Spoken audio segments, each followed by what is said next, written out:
It is coming. Now it is coming. Okay, Welcome, good. sir. Welcome, Dr. Datta, sir. Welcome. Good evening, sir. Welcome, sir. Yes, good evening, everybody. Good evening, sir. Sir का तबीयत Waiting ठीक for है ना? you. Okay. Sir के joke से शुरू करेंगे। नहीं, Last लास्ट लास्ट है ना, ये हमारा सेशन भी लास्ट है। हाँ, ठीक है, सेशन लास्ट। सेशन तो लास्ट है, 8 बजे से एग्जीक्यूटिव बोर्ड की मीटिंग भी है। हाँ 8 बजे तक खत्म कर लेंगे। चलो 8 बजे तक खत्म कर देंगे और क्या। ठीक है। जब So, बोलोगे खत्म कर देंगे। We'll start the last topic for the day. What's new in vaccines? We'll talk about other vaccines other than COVID. And I don't know, by design or default, I'm always last in the day. Maybe by this time, everybody feels that everybody must have gone. So even if nobody listens, it's fine. We'll talk about basic, bedside, and beyond as the theme of the conference is. We've done quite a few talks about basic and bedside in vaccinology. So we'll talk about beyond today. And I'm a student of vaccinology, Arun Vadva. So we'll first meet the panelists, as you have already introduced all of them, Dr. Datta, Dr. Pemde, Dr. Jayesh Bhasin, Dr. Sangeeta Yadav, and myself. I'll be the student asking the panelists some questions. So I'll request to the panelists that we have 16 questions today, and I have time of 50 minutes, approximately 3 minutes for each question. So please be brief. And these are all futuristic vaccines. We don't even know whether they'll actually come, when will they come. So we just need to know some basic points, what all pediatricians should know as basic things, what is there in store for vaccinology in future. So deep technical points are really not required. Just give basic points to what we all should need to know. So we'll start with first Dr. Datta. Sir, we know that BCG is not really a very good vaccine, and the maximum efficacy people find is 60–70%. So we need to have a better vaccine, and it's been so many years we've not had a vaccine. Is anything new boiling? Is anything new coming? And what about the new thing, recombinant BCG? People are talking about what is it, and what are the advantages over the conventional BCG we've been using for so many years now? Thank you, Arun. Thank you, Arun. Can you hear me? Yeah. Yes. Okay. Yeah. So let me first thank the organizer for inviting me and giving me a chance to be a panelist in this particular session. Regarding the BCG vaccination, first let me take you to a little bit basics of the BCG. Otherwise, you will not understand what recombinant BCG is. So the traditional or a conventional BCG is derived from the Mycobacterium bovis, and it acts both non-specific as well as in a specific manner. So it has got both innate immunity, it enhances, as well as adaptive immunity. And in the adaptive immunity, the traditional BCG, what it used to do is that measure histocompatibility cells type 2 and type 1. There are 2 types which are there. So you will find that the CD4 cells are being stimulated by the traditional BCG. That is the measure histocompatibility complex type 2. Now, recombination of the BCG by adding certain enzyme and special enzyme which has been added here by the Serum Institute vaccine recombinant BCG is listeriolysin from Listeria monocytogenes. There are other also enzymes which are being used, especially in Gamaleya Institute in Moscow, and the Oxford University also has prepared another recombinant vaccine. So this particular listeriolysin, once it is being added, it has been found that it not only stimulates the measure histocompatibility complex type 2, but it also enhances the measure histocompatibility complex type 1, and thereby induces CD8 cells. And this is most important, the CD8 cell enhancement is most important in the prevention of tuberculosis, and that is why this recombinant BCG development has started. Now there have been studies on this, and especially with Serum Institute of India vaccine, the trial has been done like to state that there are three basic purpose for which has been started. One, it has been started just like to replace the traditional BCG, and therefore first the trial was done in adult. Phase 2 trial has been completed in South Africa and shows that it enhances CD8. Then they did the trial in the newborn infants also, and they have found in the phase 2 trial it is good. Now they are waiting for the phase 3 trial. So this is so far as the replacing the traditional BCG vaccine. The second trial, which is being done now, and it is under process in several places in India as well as in Bangladesh, and they are having 6,000 such subjects. In this, what they are doing is that they are trying to find out whether this recombinant BCG vaccine is going to prevent the recurrence of tuberculosis. So what they have done is that they have taken 6,000 cases of primary pulmonary tuberculosis. They have excluded non-pulmonary, extrapulmonary cases. And in this pulmonary tuberculosis cases, who has completed 9 months of treatment of category 1 only.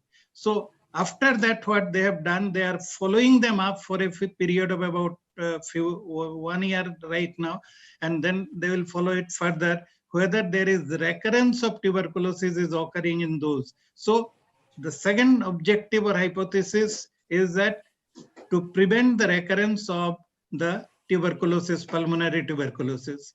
And the third way it is also being done is that this is also being just for an innate immunity. This is also being tested, or there are about 4,000 subjects which are being taken, and this study is a multicentric study in India, whether they are preventing COVID-19 through the innate immunity. And because of this immunity, innate immunity, this vaccine is now also being considered to be another bacterial vector. And on this bacterial vector, they are trying to introduce certain other virus, bacteria, parasites, as for example, RSV, HSV, then HIV vaccine, hepatitis C vaccine. All those vaccines are trying to be produced through this vector-based vaccine as a platform. Also malaria, toxoplasmosis. So these are the different types of vaccines which are being tried. So this is in short about the recombinant vaccine, and I am sure it is going to come. It is still not being licensed, but it will be licensed very soon, maybe within a year or two. Yes, the trials being done in Pune, they probably will be out soon. And actually this was not made by Serum Institute, it was made by VPM. That's why it's called VPM 1002, the Vaccine Project Management Institute. They have licensed it to Serum Institute, and they are doing phase 3 trials already. In fact, before the COVID came, 2-3 years ago, one large trial was being done in Greece.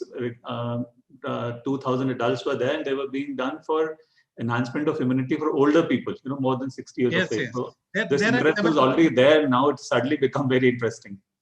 In fact, it has been started since 1994. Actually, this vaccine trial has been done. GSK is also making a BCG new recombinant. Yeah, GSK has done it long back. I just went through the whole project.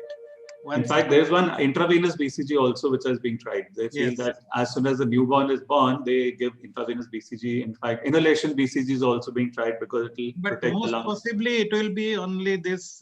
Which will come soon. Yeah. Recombinant will come very soon, I think, within a year. It will come very soon. The rest of the vaccines, I do not think will come. Yes. Yeah, not so soon. Yes, that of course is that. So moving on to, after BCG, we would move on to the next common vaccine which we use is the hepatitis B vaccine.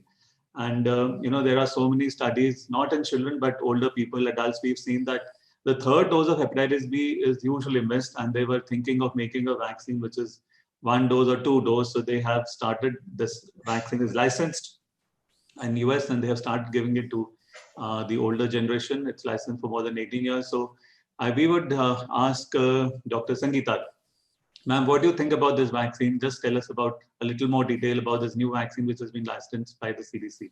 Yeah, before I talk about the vaccine, I would first of all thank IUP Delhi, Dr. Mnab, Dr. Smita, and Manish Gupta and the entire team for having thought of this topic. Wonderful program along with this future vaccine topic which Dr. Wadhwa is conducting. And I can tell you, Dr. Wadhwa really gave us very challenging questions and we really had to look for it. And most of it is not spelled out even in your guidebook. That is the best part. So therefore, this panel, the panelists really had to do some homework also related to this.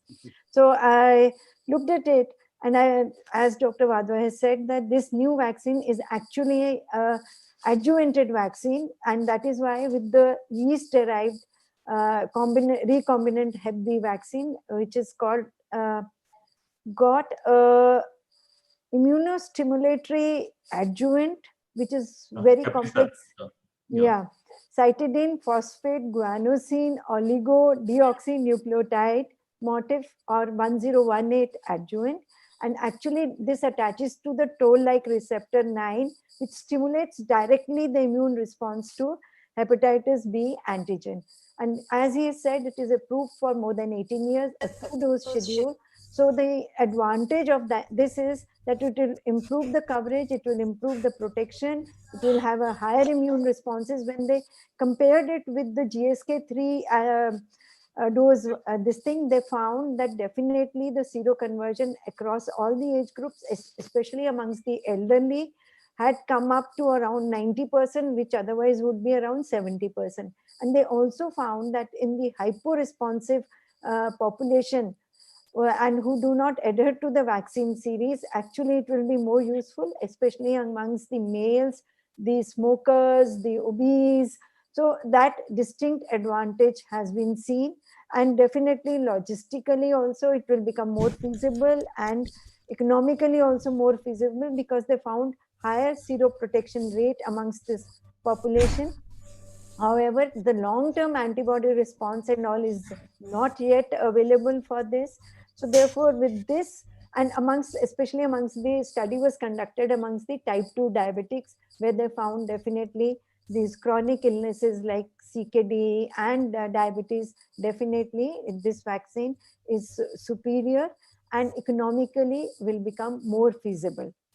That is what I wanted. So actually the earlier vaccine wasn't so bad actually, but this one has a slightly better efficacy, but the most important advantage is that it's in 2 doses given 1 to 2 months apart. So the people taking the vaccine, the number of people taking will be definitely more, the compliance is better. And of course, in high risk comorbid conditions, it has shown better results than the previous vaccine. So we have some advantage of this over the previous one. Then coming to a very next common problem we face, we know that AP vaccines normally will not provide as long-term protection as WP, TH17, TH1, all that is there. But WP vaccines have their own disadvantages of pain, swelling, fever. Sometimes people may not take this WP vaccine as second booster or first booster because of the pain or fearful, whatever, they don't like to take that. And maybe other shortcomings like combination vaccines, IP may not be there with WP. So what are we thinking of next in the future about a good pertussis vaccine? Are we looking forward to something new coming up? Ideal pertussis vaccine. We don't have an ideal one still. Thank you, sir.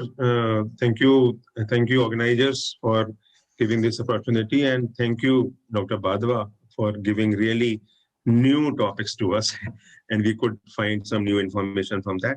Before I reply to that first we should find out the why do we need a new vaccine, because this is a very, very old vaccine, very much in use. Actually, we all know that pertussis is a strictly human pathogen, right? And clinical pertussis re-emerged a few years ago, that's also we know. And there are certain shortcomings for both the vaccines, as you very well said. Actually, the little bit going in the immunity part, this is very important to understand. The wholesale vaccine and the natural disease causes an immune response, which is a type TH1 and TH17 type. Whereas the acellular pertussis vaccine causes an immune response, which is a TH2 type. This is the basic difference in both the vaccine, and that is how they provide the protection. So it results, if we get a disease or WP vaccine, then this limits to some extent the colonization of the bacteria in vaccinated people. But people who are vaccinated by acellular pertussis, this colonization continues to occur. So with both the vaccinee is protected perfectly, but those who receive acellular pertussis vaccine, they can continue to infect others. Okay. So that is the reason we are looking for a new vaccine which can have effect of both the wholesale as well as acellular pertussis vaccine, because we need to prevent both disease as well as its transmission.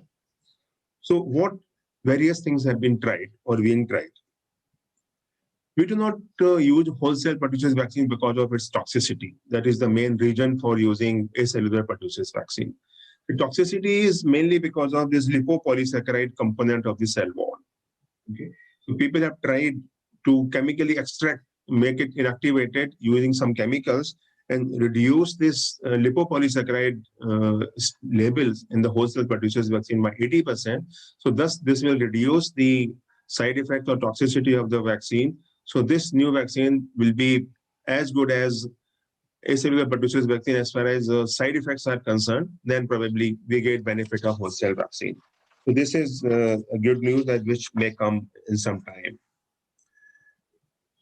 Another methods which are being used are to develop a new acellular pertussis vaccine.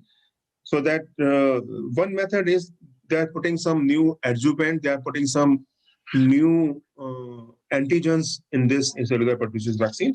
Basically, three or four things are being attempted. One, they are making the live attenuated pertussis vaccine. Another is outer membrane vesicle pertussis vaccine, or genetically modified vaccine, and adding some new adjuvants also make some changes in these vaccines. First, about live attenuated pertussis vaccine. This vaccine has been developed from the B. pertussis from Tohama 1 strain, and which has all three important virulence factors. And this requires a single intranasal dose immunization with BPZE1, and this effectively colonizes the respiratory tract. So with the wholesale vaccine, we get immunity which is systemic. With this vaccine, we get systemic as well as local immunity. So after giving the single intranasal so this is dose, probably the most promising you're looking at, BPZ. yes. So immunity is there in the mucosal immunity also developed. Also will be prevented. Yes, there is some immunity in the lungs also. So when this vaccine will come and will be registered, this will be most promising one. Another one is outer membrane vesicle vaccine. This is a very, very new thing which happens in this bacteria. Like meningitis B, they are using this. Yes, yes.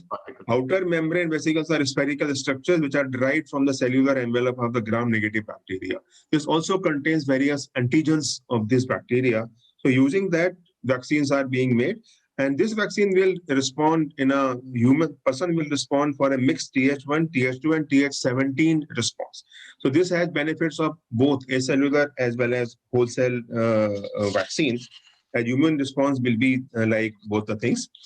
And another AP vaccine is coming with a new antigen, that is adenylate cyclase toxin to AP vaccine is being added. So this becomes highly effective after that. And certain new adjuvants are being tried, so that response becomes some TH1 type also. So this delivery of pertussis vaccine by intranasal route has been the potential to enhance the local immune response in the nasopharynx and may provide a solution to the problem of asymptomatic colonization, and it can reduce the transmission of bacillus pertussis. So that is a very, very important thing, and we look forward to have this intranasal vaccine. In fact, there's very interesting theory, although not proven in humans, it has been proven in baboon and mouse models, that when you add IPV to DTAP, it also gives a response towards more TH17, TH2 rather than only TH2. So, you know, TH17 is stimulated by adding IPV itself to DTAP. So this combination itself works something like a WP vaccine. Last year, I'd gone to some conference and there they had launched this recombinant vaccine. I'd taken a photograph. I thought I'll share with everybody. This is a single, that's not a combination with HIV or diphtheria or anything else. It's only a standalone AP recombinant vaccine. But I found it very interesting. So I took the photograph of that box. This was last year, September 2019. Looks like ages ago, but it was only last year. But how do we use it? It is a recombinant vaccine. This one has been licensed only for 10 years plus. Yes, so yes. as of now, and it's used only in Indonesia and Vietnam and Malaysia. I think not even Malaysia. Indonesia has been used.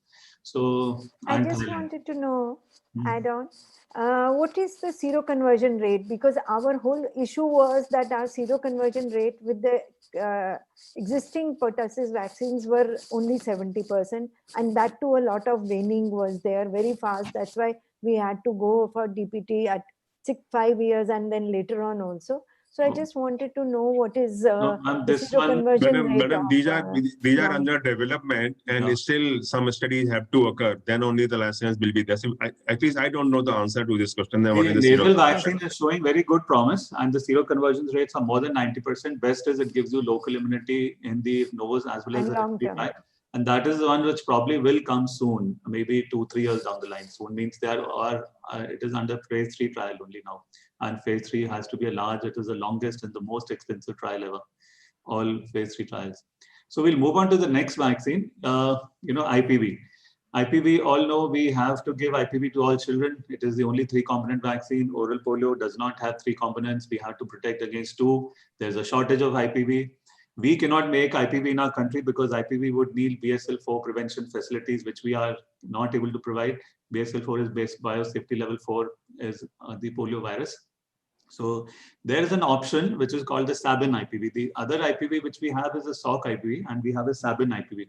This Sabin IPV has been in use in China and Japan, and we do need to get this IPV, if not the other Salk IPV. This is easier to produce, less.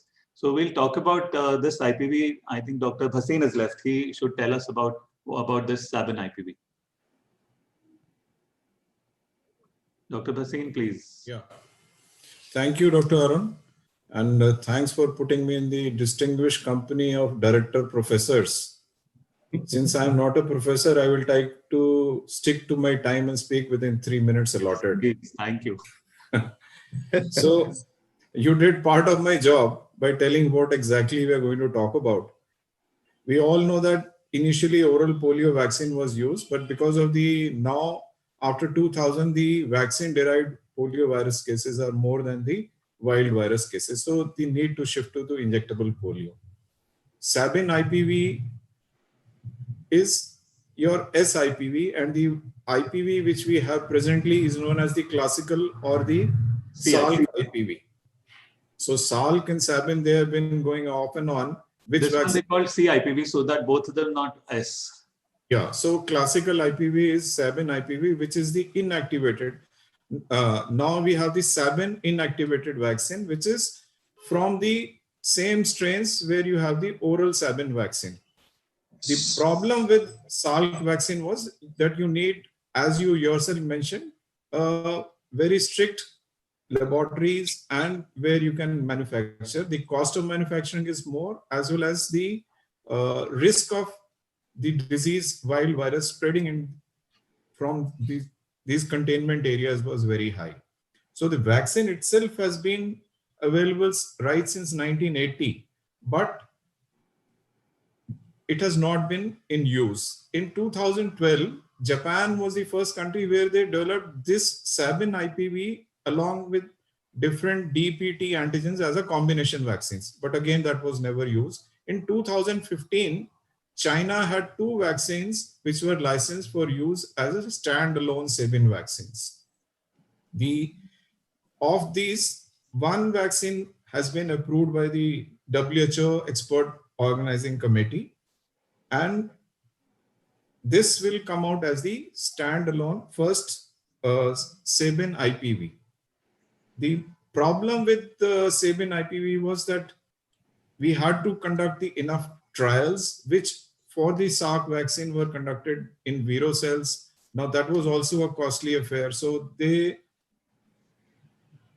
animal studies, the phase 2 studies needed to be done in primates before they could be done in humans. So all those factors led to the delay, but finally a vaccine has been approved, which is not yet for commercial use. How soon we are going to get it, we don't know. But the dosage is going to be exactly the same, 0.5 ml, day 0, 30 and 60, and a booster after 1 year. So it will be a 4 days. there have been non-inferiority trials comparing this vaccine with the classical IPV, and it has found to be equally effective and safe vaccine. So this is a good news, because once this is approved and is freely available, countries which do not have the facility to store the Salk vaccine, which is manufactured from the live vaccine, they will be able to produce from the attenuated strains of the oral vaccine. So storage capacity, the constraints, the logistics will be better, and it will be more freely available. And this is the way forward. And we all hope that this will soon be available for regular use. Very good. Thank you. I think you explained very well why Sabin can be manufactured in our country, why Sal cannot be manufactured in our country. And another good advantage of Sabin IPV will be because, the oral polio vaccine is the one which leads to CDVPV. And when you have vaccine-derived polio virus, that's actually a Sabin virus because it's derived from the oral polio. And this SIPV has been found to be more effective against preventing these CVDPVs, because the virus strain is the same. So the efficacy against CVDPV is better as compared to wild polio virus, but this is what we need. And the good news is that DRL, Dr. Reddy's laboratory, has already tied up with the Chinese company, and we might get this soon in our country before the end of 2021. So we'll probably end the shortage of IPV very soon. Hopefully, yes. Yeah. So what is this question is done. Then a very common typhoid vaccine. Don't worry, I'm not going to ask whether boosters are required or not. Dr. Datta, we can come back to you. Why are we not able to make a trivalent, tetravalent typhoid vaccine, which includes paratyphoid A, B, C? And why is it taking so much time? This typhoid came in 2013, and it's already 7 years. We have been telling everybody, every other meeting, that this is coming, this is coming. It's been 7 years. We haven't been able to make this. Before I come to the typhoid vaccine, I just want to add one point so far as the polio vaccine is concerned. Okay. Yes. Now, Sure, there is another strain, hyper attenuated oral type 2 S59 strain, which has been developed, and it is being used to tackle the CVDPP outbreaks in several countries of the world now. You know that this year already, I think more than 700 cases of CVDPP type 2 has already occurred, compared to last year, which was in, I think, 200 or something like that. So to tackle that, this hyper attenuated type 2 strain has been developed. So this is just for your information, and it is already there. And Government of India has also asked WHO that they should give a stockpile of this particular strain if there is in case of emergency use. Now, coming to the typhoid vaccine, why we are not able to make trivalent? It is not that we are not able to make trivalent or tetravalent or bivalent typhoid vaccine. It depends upon the market. The market, if they want trivalent or tetravalent, because this is a problem basically of developing countries of the world. And that is why typhoid is the most common, followed by paratyphi A. Paratyphi B and C is very, very uncommon. And in countries like in India, especially non-typhoid salmonellosis is much less compared to African countries. So that is Southeast Asia, NTH is quite high. Yes. So we will be making, definitely there are in the pipeline, a bivalent vaccine pipeline is already there in India. The Biological Events is already trying to manufacture Salmonella typhi with paratyphi A.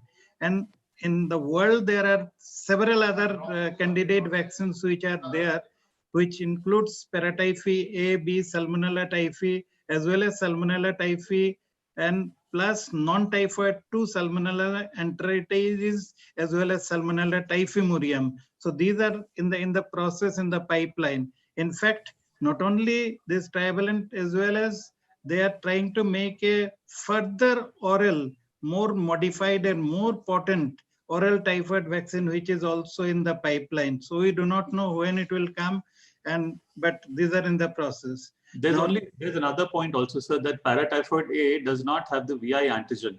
So, the typhoid vaccine has the VI antigen, and this does not have. So they have to have something common between paratyphoid and typhoid to make a common vaccine. VI But antigen sharing is not there with it has to be a different, but combination of the different vaccine is platform totally. possible. Combination of vaccine is possible. It is not the same typhoid. VI antigen is there, but this VI antigen is not structurally similar to typhoid Salmonella typhi. Structurally similar VI antigen is similar with Salmonella typhi as well as Salmonella paratyphi C, not yeah. with paratyphi B. Yeah, so But C is very similar. So they can make C, but C is not so prevalent. that is what I'm telling. So it is not that VI polysaccharide is not existing. It is existing, but it is not structurally and immunologically similar as Salmonella typhi. So you will require a VI antigen only of Salmonella paratyphi also, but only paratyphi C is structurally absolutely similar. And to come to your next question, I'm sure The Fronti is also similar. So I wanted to ask you, what is this new vaccine? Does it have any advantage? Yes. So there is a new vaccine which has been developed by biological events. And in this new vaccine, what is the difference? They have taken VI polysaccharide from another organism. C. Fronti. This polysaccharide, VI polysaccharide, they have taken from Citrobacter frundi. Now, Citrobacter frundi is a common cell which is usually a soil bacteria, and it helps in the nitrogen, you can say, in the environment, nitrogen metabolism in the Nitrate to nitrite, it converts actually. nitrite to nitrate conversion, it helps. Now, this is a common cell in human being as well as in animals, and in the human beings, it is not causing in a healthy individual any disease. Structurally as well as immunologically, there are 3 VI polysaccharide which are absolutely similar. One is S. typhi, one is S. paratyphi C, and Salmonella dublin.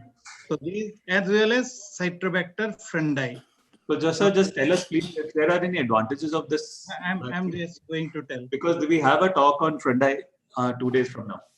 Acha, you have another. In this PCNI only there's a talk. Advantage is that this particular vaccine, they have added, that is the conjugation is being done with CRM 197. CRM 197 is slightly better as a conjugate protein compared to the tetanus toxoid or diphtheria, because it is non-toxic is also there, and it does not require any deactivation by formaldehyde. So this is how it is really a little bit Less side effects maybe. over tetanus toxoid. Now, other advantages, so far as the advantage is there, it is not going to create any problems because it is a biosafety level 1 organism compared to the biosafety level 3 organism, which is Salmonella typhi. So in the manufacturing process, there will be no hurdle. So far as the environment is concerned, there is no problem of any environmental contamination. So these are the advantages of this particular vaccine. Yes, I think we'll talk about this on Saturday 4 to 5. There's a talk on 2, If 3. you are already talking, you are talking from 4 to 5 on this? No, not 4 to 5. Mine is only 15 minutes. Dr. Shyam Kupreja is also there. There's a 2 topics on typhoid. Okay, fine. Then we'll go back to Dr. Sangeeta Yadav and ask her about the influenza vaccine. You know, we know that influenza vaccine has to be given every year, and people are not interested in giving influenza vaccine 90 times in their lifetime. So we have to have a vaccine which works for at least 10 years, 5 years, or best would be once in a lifetime. So what about this universal influenza vaccine? When do you think it should come? And tell us something new, which is technologies which are being developed, like the patch, influenza patch, or tablets or something which is coming up soon. Okay, first of all, I would address what is universal influenza vaccine. That is most important to understand, because so far we have been having strain specific, or we are having some subtype specific, whether it is type H1, or sometimes we have multiple types with H1, H5 and all. And universal influenza vaccine is actually including both group 1 and 2 of influenza A, and it may include influenza B also. So the universal flu vaccine which we want should be at least 75% effective, protect against both group 1 and 2 influenza A viruses, have durable protection, and should be suitable for all age groups. That's what. So far we're working on pandemic potential vaccines and seasonal, but the universal influenza vaccine, we need long-term seasonal prevention, long-term pandemic prevention, and zoonotic prevention. And as you have said earlier, that these people, there is low coverage, low take of this vaccine because one has to take it every year, and people do not want to take this vaccine again and again. And also it has economic and logistic challenges. So it should have So a the broader new coverage and vaccines- a long-lasting effect. That's what these two Yeah. should be there. And the other thing is the newer technologies which they want are so that we can have something which has a longer term protection, which will cover everything. So there are a whole lot of these vaccines which are being developed in relation to whether we can have a DNA type of vaccine, whether we can have a viral vector vaccine, or we can have virus-like particles which can be used for making this vaccine. And all these will be useful for having longer duration of protection and better coverage for covering the various groups of vaccine. And also they want neuro technology related to the intradermal micro-injection delivery system, which can be used for the elderly as well as for the children. So these are the few neuro technologies which they want to come up for the flu vaccines. And I do not know when they are likely to come up, because we all know that there is a live attenuated nasal vaccine, the nasal spray vaccine is available, but again, it has been used. Serum Institute was using it. We have all used it sometimes when they had brought it into the market. So that is what is about the influenza vaccine. Yeah, I think this 2020 year will go down as a breakthrough year in vaccine technology. Soon we'll have all these mRNA and smaller technologies, nanoparticle technology coming up for all these vaccines, and development also will be faster. Hopefully it should help. Corona. Actually, COVID is taking away everything, and therefore everything else has become backseat. Yeah, but these new technologies will come in helpful for these other vaccines also, probably. So then we move on to, I think now it's Dr. Pemre's turn again. And sir, in short, because you also have to attend the executive board meeting at 8, please tell us in short about these new rabies monoclonal antibodies which are there. What are the advantages, disadvantages of both the two monoclonal antibodies? Thank you, Dr. Badwa. First, I should acknowledge Dr. Anurag Agrawal. He has helped me in framing the answer to this question. Sangeeta Yadav is a witness. He always complains. So see, we have two types of... And he's doing a study also. Yes, yes. So we have these two types of monoclonal antibodies. One is human and another is a murine monoclonal antibody. First thing is that we must use these HRIG or monoclonal antibodies whenever it is required, and whatever is available, we must use. This is one. When both are available, then we can choose one over the other. So the human one has some advantages, like its dose is less, it is very advanced one, and very safe to use. It is not immunogenic. It can be used if the same thing or similar thing has been used earlier also. It doesn't cause any antibodies against those things. Serum sickness-like illnesses are not there. But it is a monovalent only, against only one particular antigen of this virus it acts against. Whereas this murine one, as its name suggests, it acts against two viruses. Okay, so if some different strain is there, then also it is very, very useful, but certainly it has got some disadvantages also. Two epitopes of the same virus. Two epitopes of the same viruses. Two epitopes of the same virus, yes, you are very correct. But I wanted to discuss and I just have a chance to go through another new development about it. It's animal studies only. What they did, they tried some monoclonal antibodies, which is RBC20 and RBC58, in the rabid animals. And they gave these monoclonal antibodies at the site of infection and in the brain. They found that there is some improvement. The animals were rabies-free after some time. So there is some hope that these antibodies are used even for a patient who has developed rabies. So this is just something new which is being developed. So we hope to get this thing also, so we can save those patients who has developed rabies, and rabies may not be 100% fatal disease. Thank you. If used early, maybe it will help. Yes. So in short, we can use either one of them. The most important carry-home message Sir has given is that you have to use these in all category 3 bites. Also in category 2 bites, if the patient is immunocompromised, the most important thing is to give the body antibodies. Which one you give depends on you, whatever is available. The volume-wise, I think the wound is very small and you want to give only local, then probably the human one, the volume Human one is better. Otherwise, either one, but important thing is to use something, please. The differences are not much major. Use something. Don't let the patient go away without taking a local injection. Good. So then another scourge, Dr. Bhasin, it's your turn now. It's the malaria. Fortunately, we see less of malaria now these days in Delhi, but all over India still there is a huge amount of malaria. And there was a malaria vaccine which was launched with much fanfare. We had so many messages. WHO launches malaria vaccine. But how do you feel how much is the effectiveness? I mean, what do you think about the vaccine? Dr. Bhasin, you're muted. Okay, sorry. Thank you. Thank you. The vaccine was definitely launched last year with much fanfare, but it was used specifically in 3, say, African countries, Ghana, Kenya, and Malawi.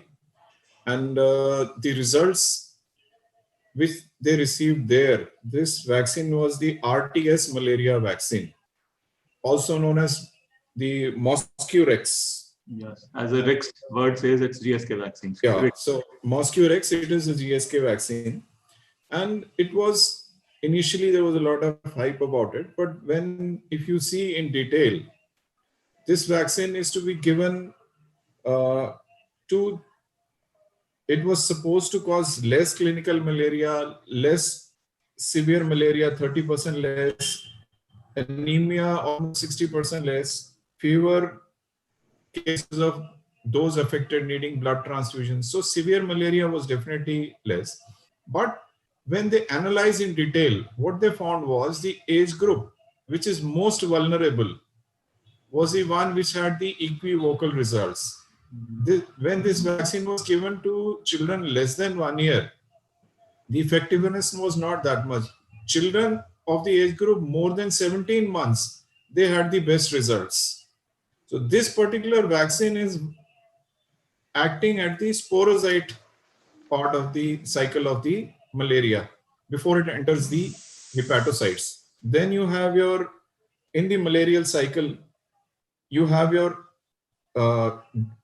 merocytes released, which enter the red blood cells. Then you have the gametocytes, which is ingested by the mosquito. And then you have again sporocytes generated in the mosquito. So there are at least 11 or 12 other vaccines which are being developed.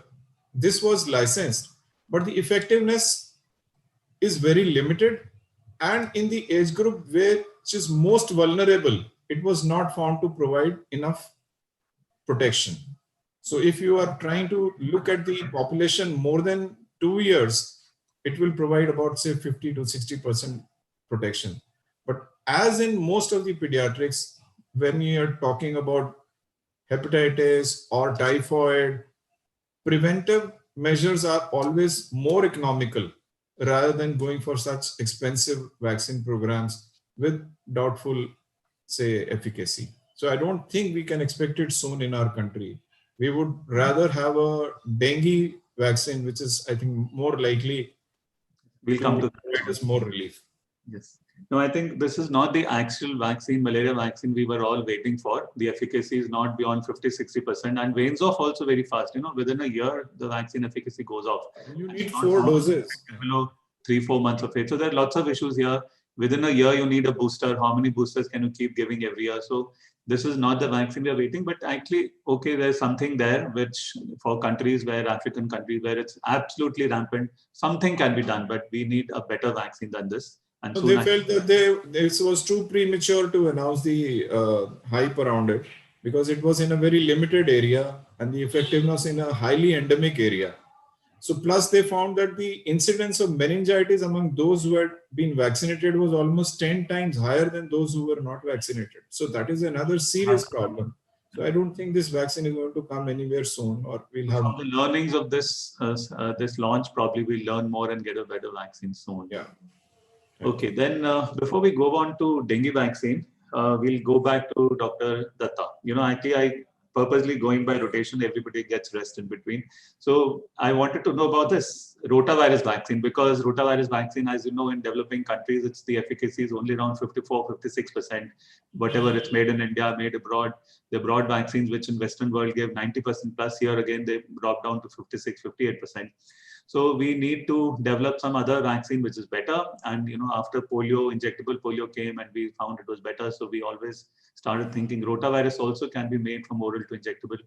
So what are we doing for this? When can we expect a injectable rota vaccine? And a few lines about the neonatal rotavirus vaccine. This rotavirus vaccine, there are several in pipeline.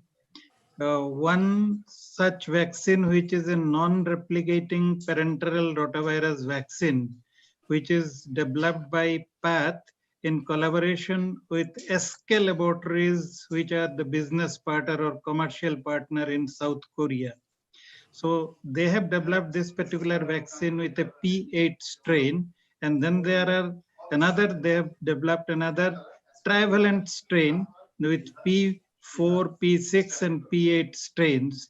They have done a phase 2 trial and they have found that it is a very good vaccine, giving rise to more than 80% so far, the protective efficacy. But ultimately, the time will tell when, because the efficacy or effectiveness will tell you whether how much it is effective and especially how much it is preventing the severe form of rotavirus infection, because rotavirus, just by immunogenicity, you cannot tell that whether it is going to do. Effectiveness is the most important. Effectiveness is very, very important. So it is too early to tell.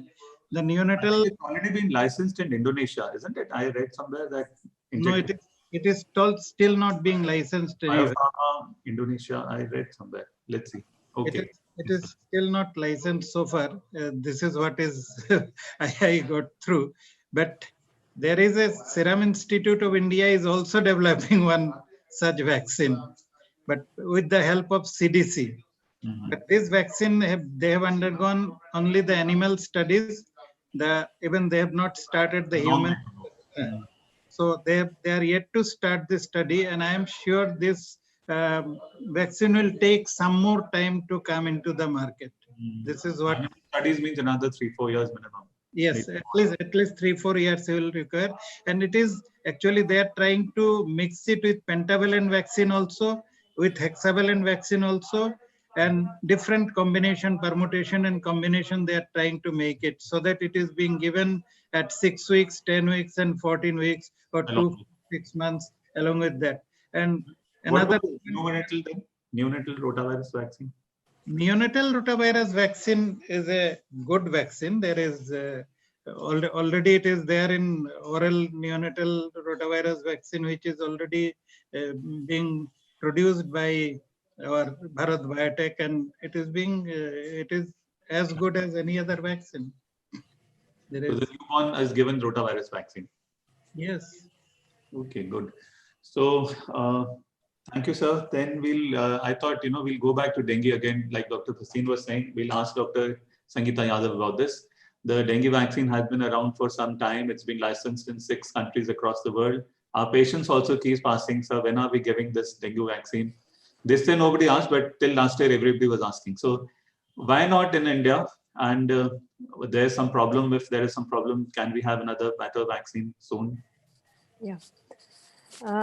We all know that this vaccine was licensed for use in 2015, and the trials were conducted in our country as well. And basically it was approved for children from 9 years onwards till 45 years. And this was to be launched last year in November 2019. However, it has not been launched in this country. And for the simple reason that it is definitely a good vaccine, and the schedule was 3-dose schedule, and it was supposed to have very good efficacy against the severe disease in dengue positive individuals. But what happened was that in seronegative individuals, it increased the risk of developing severe dengue disease. Therefore, it was not being launched, and now people are actually working on possibility of a better dengue vaccine, because we all know that there are 4 serotypes. And there is actually, what happens is that therefore it is challenging, and they found that there is something called antibody dependent enhancement, which induces the pre-existing antibodies against dengue, which creates an obstacle for vaccine development, since neutralizing antibodies need to be generated to all the serotypes of dengue to confer the protection. So there are many vaccines which are underway, and these are actually the DNA vaccines and all these vaccines, so that they can have some adjuvants which can facilitate this antibody dependent enhancement and all these better affinity. And there are different types of live attenuated vaccines and viral vector vaccines, subunit vaccines, DNA vaccines. They are all in pipeline, and some of them are actually in the phase 3 trial also. And Takeda vaccine, I think that is, yes, that is the one which is highly hyped now. which one? Chimeric? Takeda. Yeah, that is the one which has come up, which was earlier in phase 2, and now it is available. And so these are some of the issues, and these we know that we are not able to get all vaccines, but there is a reason also to it, that they found that this antibody dependent enhancement has actually been observed for various other viruses also, like HIV, SARS-CoV-2. So therefore, we have not been able to be very successful towards these vaccines. So people are working on adjuvants and to improve the immune responses. That's what I wanted. I think AD was the first time we heard about AD was when dengue vaccine came. Before that, we Yes. were aware of this phenomenon. And in Yeah. simple words, we can say that suppose the child is not having dengue antibodies and you give the live vaccine. This Denvexia is actually a live vaccine, and it's given in 3 doses, 0, 6 months, and 12 months. So during this period, or after the vaccine after you've given the vaccine, the patient produces antibodies which are neutralizing and the non-neutralizing antibodies, and you get dengue fever after that. Then the Yeah, very AD severe. comes in and they get a severe episode. It's Very like when we severe. say that dengue fever second time, third time is more severe. So it's like when you give a live vaccine, when you get dengue fever, it becomes more severe. So that's how. And actually, even I think type 2, 3, which are common in India, it was providing only 60%, 68% for type 3. So it wasn't really, one is happy when it is more than 90%. Actually, this trial was conducted from our institution only. Dr. Dubey had done, Dr. Jugesh Chatwal, they are all done. But it was actually approved for children more than 9 years till 45 years. That's what it was. So coming to a very simple disease, HFMD. Can I just add one thing in the dengue vaccine, please? Yeah. Yes, sir. Yes, sir, please. Now this Sanofi has come out with a combo pack where they are doing even the antibody test simultaneously. You can do it. First you do the test and then the vaccine. Then you are giving the vaccine. So this combo pack of vaccine plus antibody is being tested, and then you are giving. This is already, it's in use. Yes. Thank you, sir. Thank you for the added information. No, I read it. I forgot. Okay. So what about this very common disease, HFMD? Do we actually need a vaccine for this? Although there's a licensed vaccine already, but people may not be aware, but there's a licensed vaccine for HFMD which is available. Yes, sir. Yes, sir. So But see, vaccine okay, sorry. is not a life-threatening disease. Yes. HFMD is definitely a disease, and I must tell you that when I was doing MD, we had a severe outbreak in Gwalior. Many patients of AFP polio-like illness was there. Some deaths were also there, and we found that this was the Coxsackie virus which caused this. So this also disease is caused by enteroviruses. Coxsackie virus is there, and we must. This is also very prevalent in various parts of the country, Leh, Nagpur, from everywhere. They are all Outbreaks have been reported. Okay. About the vaccine, about the strain, from India, it's actually the CVA16 and CVA6 are the main strains. So In Coxsackie. China, it is CVE71. Sorry, it is EVA71 strain which is there in China. Enterovirus, sorry, This enterovirus. vaccine has been made in China, licensed in China, but it contains monovalent vaccine for this A71.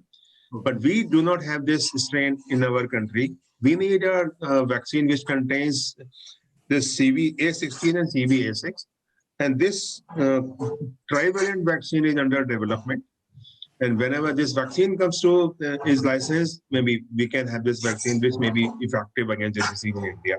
The Chinese vaccine is not of any use in our country. In our country. Okay. So that means we should wait for a vaccine which is multivalent, which is effective against the enterovirus and the 2-3 Coxsackie viruses which we see in our country, the 6, 10, and 17. Those ones. Yes. And enterovirus also. 16 and obviously 6, yes.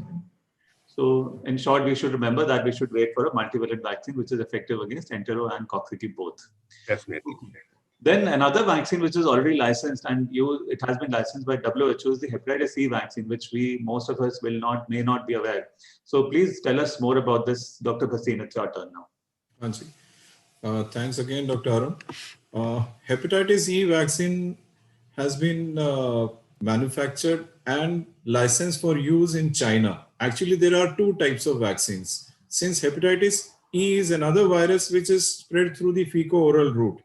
So there are two vaccines. One is the E. coli derived, which is the Chinese vaccine, which they claim that after 3 doses, close to 100% seroconversion is there.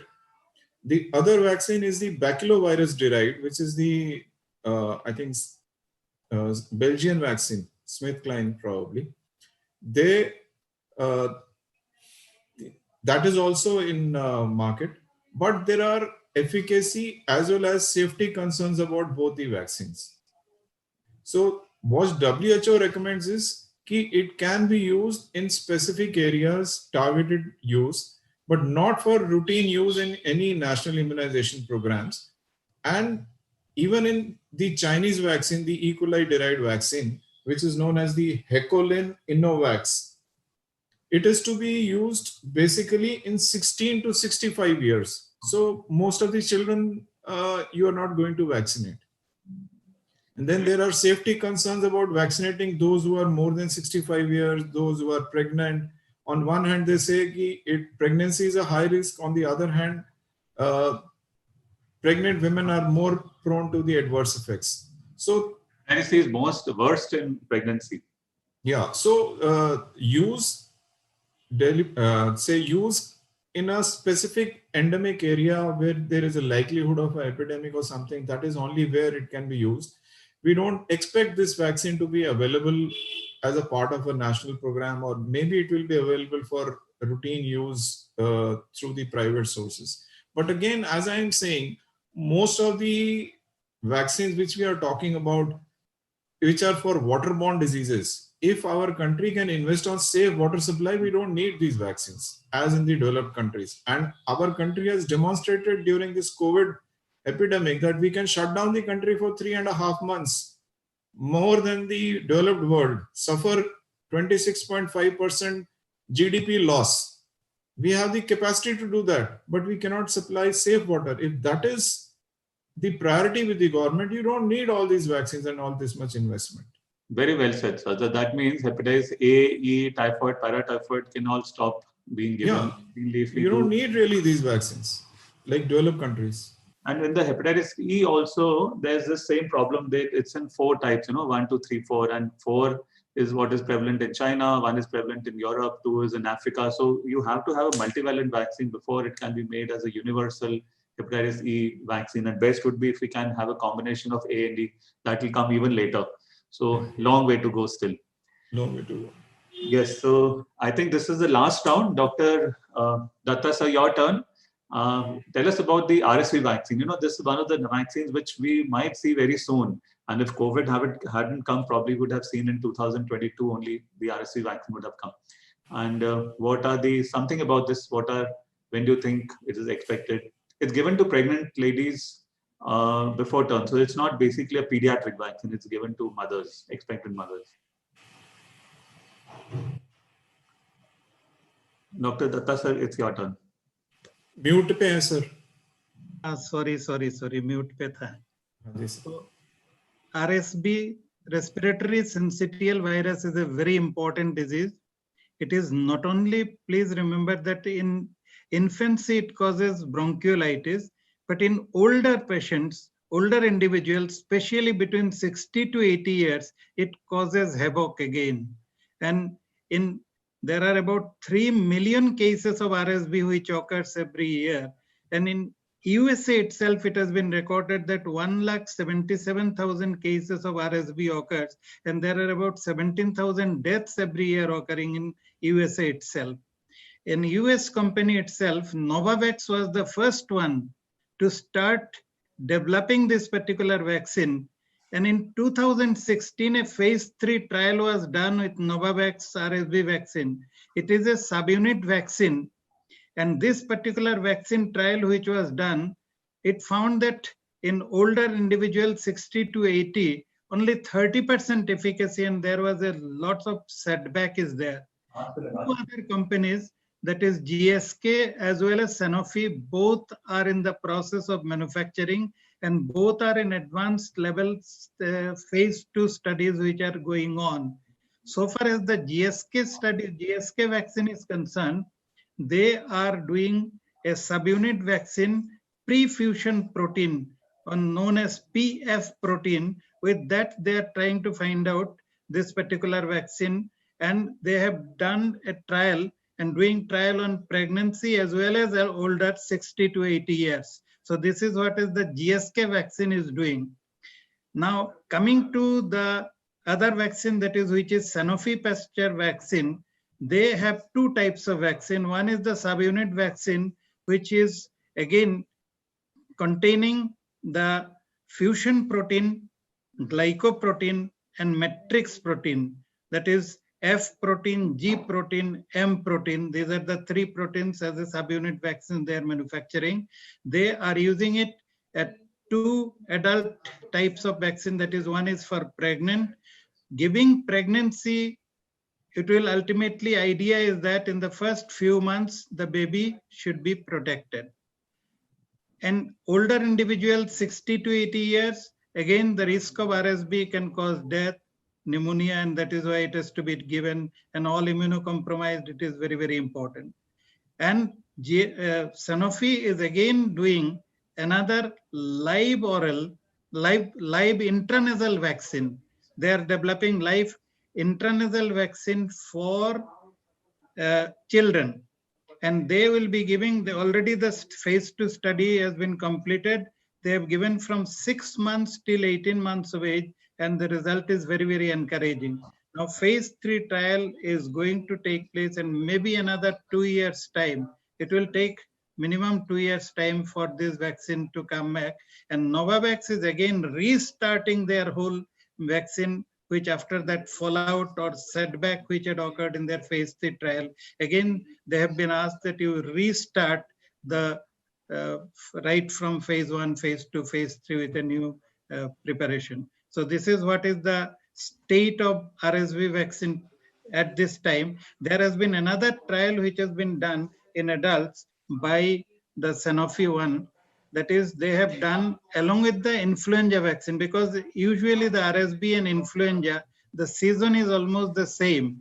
And you will have to give almost every year this vaccine. RSV vaccine, the duration of immunity will not be a long one. It will be like the influenza flu vaccine, and you will have to give every year. So they have found that you can easily give it in the same time in a different site with flu vaccine. So this is the status so far as the RSV vaccine is concerned. Very informative, sir. In fact, I think everybody would have benefited knowing about RSV vaccine in the horizon. So we'll move on to one more vaccine, which everybody says, why does it not come? Why is this not still there in the pipeline? It's been 30, 40 years, people have been investigating. This is the HIV vaccine. And it's a very deadly disease. We know it's a very prevalent disease. And what is keeping us away from an effective vaccine development for HIV? Dr. Sangeeta, please. Thank you. Yeah, we all know that the HIV vaccine has been elusive and it has been challenging, and the virus is such that it escapes and it evades because it mutates very rapidly. And the structure of the virus is such that it has become very difficult to have a vaccine, even though a lot of different technologies and types were envisaged and worked on. Like they thought, okay, let us have pox virus vectors to make this vaccine. Then they also thought of the DNA vaccines to be, so that we might come up with some potent vaccine. Then they thought, let us use it on adenovectors. Let us try the subunit proteins. So nothing actually works with that model of that of the HIV virus. And so therefore it has become difficult, plus it multiplies, it mutates. It's like a moving So we target. did have Target these, keeps moving. So where do you shoot? so therefore, they did come up with one vaccine which was tried in RV144 in this place, Thailand. But it didn't give a very good response. Only 30% efficacy was there, which they had tried out. So far, we have not reached anywhere near the HIV vaccine. And then they thought, why not use that new distinct terminology, that is using the broadly neutralizing antibodies. They can stop the HIV strains from infecting the human cells in the laboratory. And there are some people who actually produce these broadly neutralizing antibodies, and these can be used for protection against the HIV. So that is now the recent concept, that we can start working on that, some novel design to make the vaccine candidates. That's what it's one of those diseases where we might get a therapeutic vaccine first before the preventive comes. You know, it's like not only a moving target. As soon as the virus enters the body, it paralyzes the immune system. You know, so that vaccine may not work. And plus, they haven't been able to find an animal model for this. So there are lots of issues. People just say casually, "Arey, HIV ki vaccine ab tak bani nahi hai, corona ki kaise bana denge?" So it's actually both are different viruses, both are different things, but their behaviors are different. Yes, so. Yes, so we can't compare. Yeah. Thank you, ma'am. That was really good, informative. And then as we keep comparing, Ebola vaccine was the fastest vaccine to be developed ever till now. It took 5.5 years, and we are now expecting a vaccine to come within 1 year. Till now, Ebola had the record. The record is going to be broken soon. So I think Dr. Pembre, sir, it's your turn. Please tell us just a few lines about the Ebola vaccine. We are probably not using the vaccine soon, but it has some similarities with COVID, and we have lots of learnings to do with Ebola vaccine. Actually, for this Ebola vaccine, several things they did. They used this vesicular stomatitis virus, which is an animal virus, cattle virus actually. It is not for human virus. And they used this virus, and they inserted one gene of the Ebola virus in this particular virus. And this virus was used for making this Ebola virus vaccine. And they took, as of today's standard, lots of time, but it was the smallest time before this corona came. And this was licensed in US FDA in last December only. So they have been using this vaccine. They use this vaccine in DRC Congo with very, very effective. It is about 89-90% effective vaccine is there.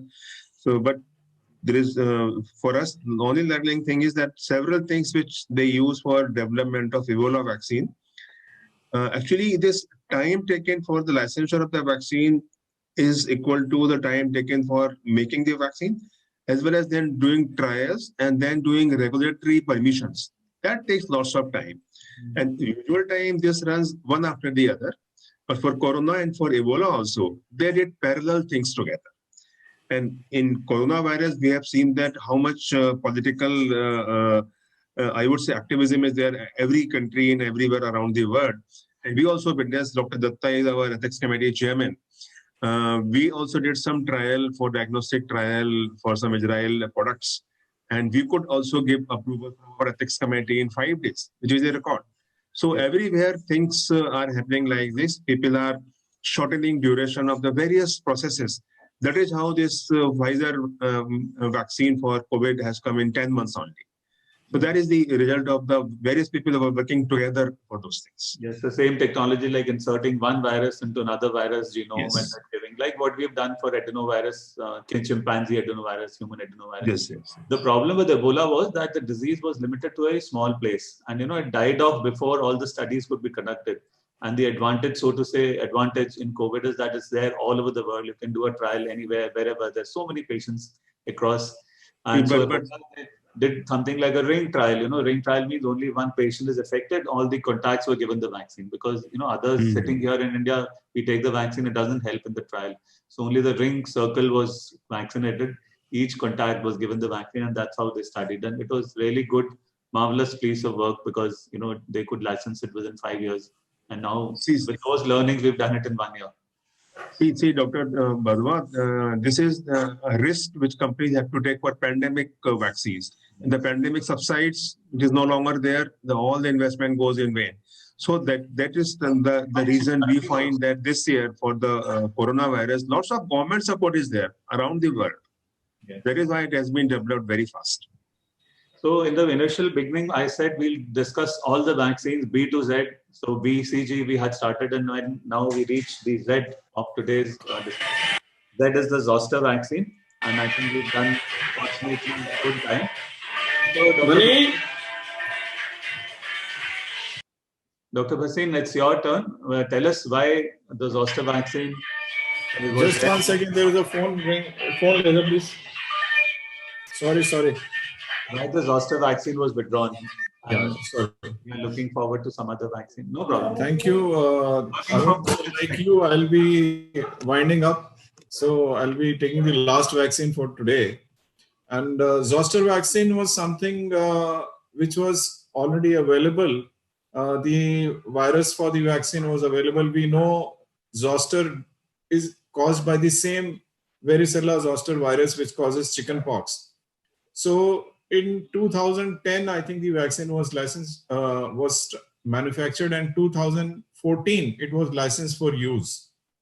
And the initial vaccine which was launched for zoster was the Zostavac, which was the same Oka strain which is used for your chickenpox vaccine. Only difference is it has a much higher dose of the live attenuated virus. It has So- 19,500 units, almost 14. So it has a much higher load of live attenuated viruses. It was recommended for use in more than 60 years. So it is nowhere near pediatrics. It is only for use in senior citizens, to which now I belong. And but the efficacy was found to be only for 5 years, and there were some side effects were also associated with this. After 5 years, you are not sure how long the efficacy is going to last. Seeing these facts, this vaccine has been withdrawn in June 2020 from the even from the United States. It is Yes. company itself has withdrawn this vaccine, and now you have a recombinant zoster vaccine, which is by the name of Shingrix. GSP. And so this is a recombinant vaccine which has to be given in 2 doses. And the other major advantage with this Shingrix vaccine, zoster vaccine, is that it can be given to less than 60 years. Beyond 50 years, it is recommended for use. So people who are much younger than me can also take it. And the only concern was that if you have previously had chickenpox or you have taken Zostavax, you have to wait for at least 2 months before you take this dose. So the efficacy is pretty good. It is a recombinant vaccine, safe, but the side effects, the local side effects are almost as bad or even slightly more than the Zostavax. But the Zostavax, being a live attenuated vaccine, has been withdrawn, and now you have this recombinant vaccine. It will come soon to our country. I don't think there is anything which can stop it. And for people, it is a very severe pain-causing and neurologically irritating disease, and it will be a good addition to the repertoire of the vaccines available to us.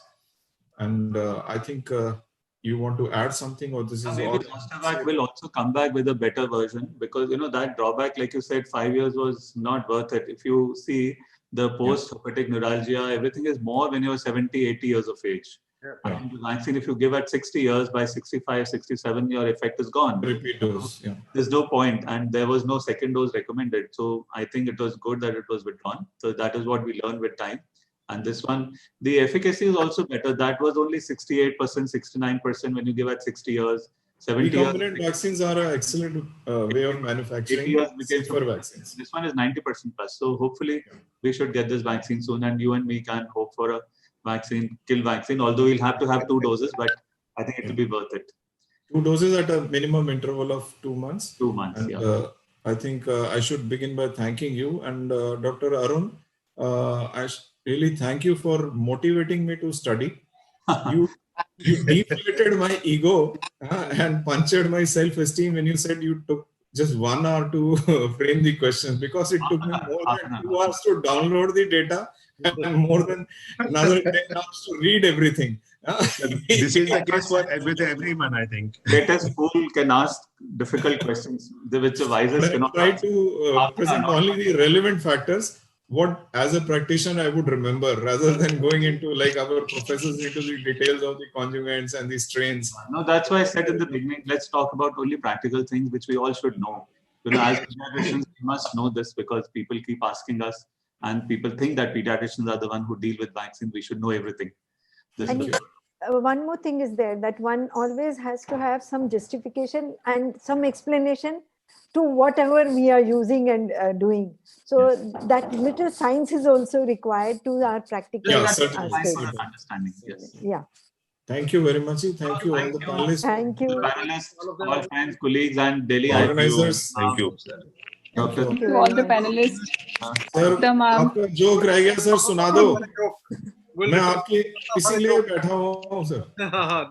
Arun, well Sir, conducted. I would take leave. I have to join another meeting. I would take.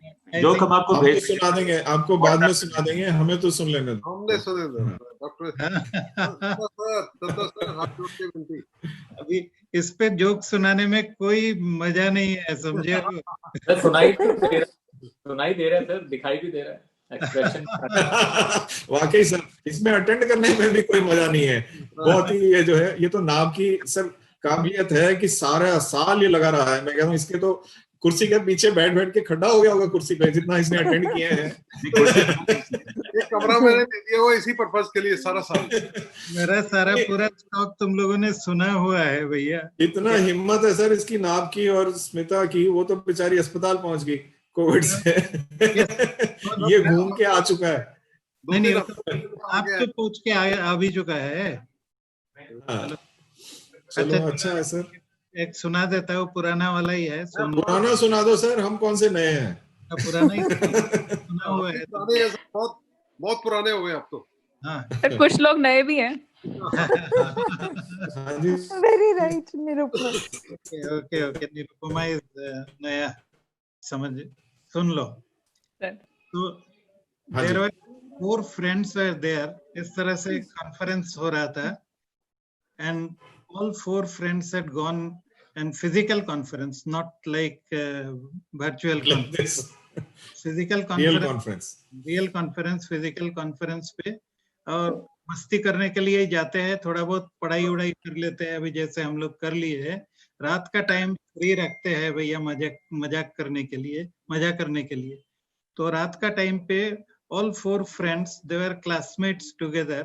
They said, आज रात को हम banquet नहीं जाएंगे, हम किसी का तेरा घर रूम में बैठ जाएंगे और खूब पिएंगे और पुराना दिन का याद करेंगे. तो सारे उन लोगों ने, जैसे हॉस्टल में होता था, राम व्हिस्की सारा कुछ लेके जिसको जो अच्छा और पीने लग गया है. पीते पीते ऑलमोस्ट आउट ही हो गया. तो in between one of the person he had to go to the loo. तो बाकी 3 में डिस्कशन शुरू हुआ है. एक बंदे ने पूछा है, भाई तेरा बेटा आजकल क्या कर रहा है? बोलता है, मेरा बेटा he started his career as a salesman in Boeing, and now he's CEO of that company. And do you know that in the last he has given a 4-seater aircraft to one of his best friend as a Christmas gift. I am so proud of my son. तो दूसरा बंदे को पूछा है भैया तेरा बेटा क्या करता है? तो my son, he was also a salesman in Mercedes-Benz company. And do you know that in the last Christmas, he has given a brand new Mercedes-Benz car to one of his best friend as a Christmas gift. I'm so proud of my son. Third बंदा जो बैठा हुआ था उसको बोला तेरा बेटा क्या करता है? तो मेरा बेटा एक रियल एस्टेट एजेंसी में सेल्समैन था. But after few years, he became the owner of that company. And do you know that in the last Christmas, he has given a 3-bedroom set free of cost. He has given a gifted to one of his best friend as a Christmas gift. I am so proud of my son. In the meantime, the fourth friend comes from the loo, and he was asked. He asked, by the way, what you were discussing all about? But we are discussing about our son. By the way, what is your son doing? My son, he is gay. We are so sorry to learn our sons are doing so well. By the way, what does he do? He is a jockey in a nightclub. Oh, we are so sorry. So what is to say sorry about it? You know that in the last Christmas, one of his best friends has given a Christmas gift of a 4-seater aircraft to him. Another friend has given a brand new Mercedes-Benz to him.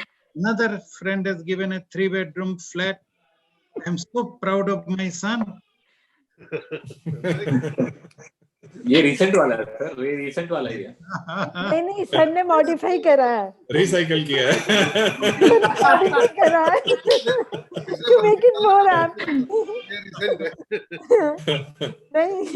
Thank you very much. You have made the day. Thank you, sir. Thank you, sir. Thank you, Jinab ji.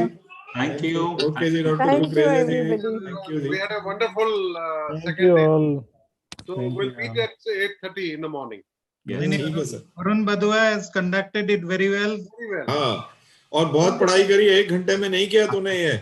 Question लिखने में कितना time लगता है sir? कुछ भी नहीं लगता. उसने बहुत पढ़ाई किया है तभी तो he was perfect. क्वेश्चन लिखने में टाइम नहीं लगता. हाँ, Okay, क्वेश्चन sir. लिखने में कितना टाइम लगता है सर? I तो know. आंसर भी पढ़े हैं तुमने. सर अरुण को मैं एक वो करना चाहूंगा. उसके बाद हर एक वैक्सीन का इतना वो है सर, पूरा एक बुकलेट है इसके पास हर एक वैक्सीन की, खुद अपना बना के डेली उसमें ऐड करता है. Because vaccine is a challenging field over the years, it is coming, so he just keep on adding the points. तो हर एक चीज के लिए इसके पास आंसर होता है सर. ये बुकलेट मेरे से आप वेरी कंप्लीट टू अरुण. नहीं, he can write a book. Lalit book नहीं, उसके बाद वही writing a book on vaccinology. नहीं आज तक In कुछ नहीं है. 2017 also in Pedicon in Bangalore, this topic was discussed and it was given to me, and then that, so I was actually this time searching if anything new has come up in the last 2-3 years, but a lot of new things have not come up, just a few things handful which I tried to.